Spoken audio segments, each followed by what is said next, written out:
and felt a chill run down your spine. That feeling that you're not entirely alone. Tonight, we delve into a story that will make you think twice before booking your next luxury getaway. It's the chilling tale of the guest who checked in but never checked out. Our story begins on a crisp autumn evening. A man, let's call him Mr. Evans, pulls up to the grand entrance of the Majestic Heights Hotel. Known for its opulent decor and impeccable service, it was the jewel of the city. The doorman greeted him with a warm smile, taking his luggage. Inside, the lobby buzzed with quiet elegance. Crystal chandeliers cast a soft, golden light, and a grand piano played a gentle melody in the corner. Mr. Evans checked in and received his key card for room 1313 on the top floor and was escorted to the elevator. Everything seemed perfectly normal, the start of a pleasant, unremarkable stay. But as the elevator doors slid shut, the air grew heavy and a sense of unease began to creep in.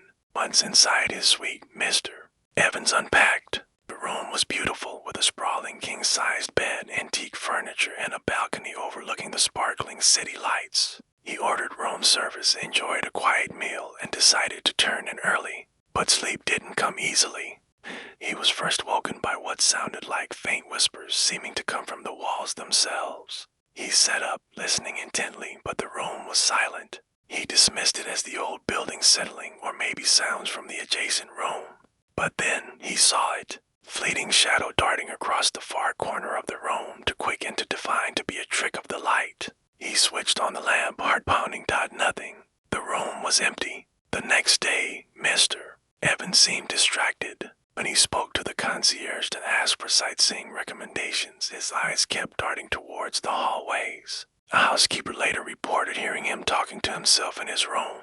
Though she couldn't make out the words, she mentioned it to her supervisor, but it was brushed off. Which guests the supervisor sighed, they have their eccentricities. That afternoon, another guest complained about strange noises coming from room 1313, a low, rhythmic thumping that went on for nearly an hour before abruptly stopping. When security did a wellness check, Mr. Evans answered the door, looking pale and tired. He insisted everything was fine, claiming he had just been exercising. But the security guard noted his pupils were dilated, and he looked genuinely terrified. The following night, the real terror began. Evans called the front desk around 2 a.m., his voice frantic. He claimed someone was in his room, that he could hear them breathing right next to his bed.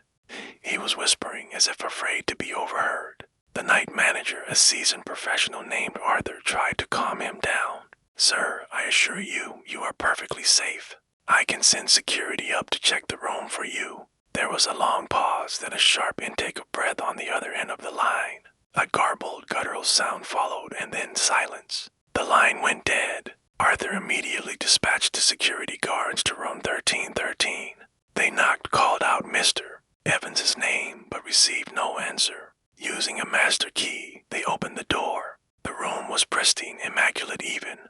The bed was perfectly made, as if it hadn't been slept in. His suitcase was gone. His toiletries were gone. The only thing left behind was the room key card sitting innocently on the nightstand. There was no sign of a struggle, no broken windows, nothing out of place. It was as if Mr. Evans had simply vanished into thin air. The hotel management, desperate to avoid a scandal, initially tried to handle the situation internally. They checked records.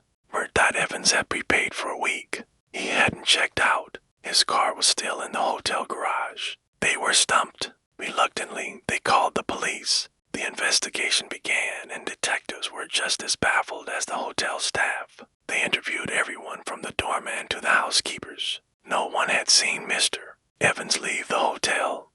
He wasn't on any of the lobby security footage from that night. This is where the story takes a truly bizarre turn. The detectives decided to pull the CCTV footage from the hallway of the 13th floor. What they found sent a shiver down everyone's spine. The footage from the night of the disappearance was grainy, but clear enough. At approximately 1:58 a.m., just minutes before Mr. Evans' frantic call, the camera captured something inexplicable. A tall, shadowy figure, blurry and indistinct, seemed to materialize right in front of the door to room 1313. It didn't walk from either end of the hall. It just appeared. Figure had no discernible features, like a smudge on the lens, but it was clearly humanoid in shape. It stood there for a moment, then appeared to face directly through the solid wood of the door. Without ever opening it, the detectives watched it again and again, trying to find a rational explanation. A technical glitch, a clever trick of light and shadow. But no matter how many times they analyzed it, the conclusion was the same. Something had entered that room. The police had no body, no suspect, and no motive. The case went cold almost as quickly as it started. But the strangeness at the Majestic Heights Hotel was far from over. In the weeks that followed, other guests began reporting bizarre occurrences, many of them eerily similar to what Mr. Evans had experienced. Guests in rooms near 1313 complained of constant whispering, objects moving on their own, and the terrifying feeling of being watched. Several guests checked out in the middle of the night, forfeiting their payments. Wild stories of seeing shadowy figures in their rooms. The hotel's reputation began to crumble. The management tried everything.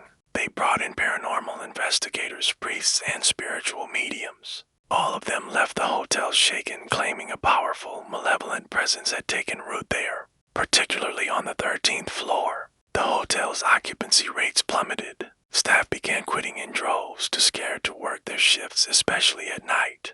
Within 6 months of Mr. Evans's disappearance, the once proud Majestic Heights Hotel, a beacon of luxury, closed its doors for good. No official reason was given. The owner simply locked it up and walked away, leaving it to fall into decay. Today, the Majestic Heights Hotel stands as a dark, silent monument on the city skyline. Its windows are boarded up, its grand entrance chained. It's a popular spot for urban explorers and ghost hunters, many of whom have shared their own terrifying experiences online. Countless videos show strange lights, disembodied voices captured on audio recordings, and blurry figures appearing in photographs, all echoing the original mystery.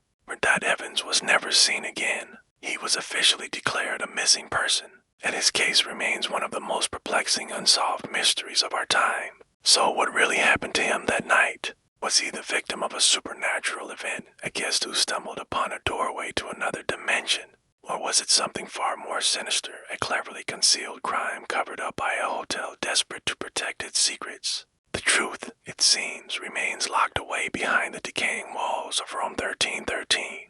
Thanks for watching. If you have your own chilling hotel story, share it in the comments below. And don't forget to like this video and subscribe for more real mystery stories. Sleep tight.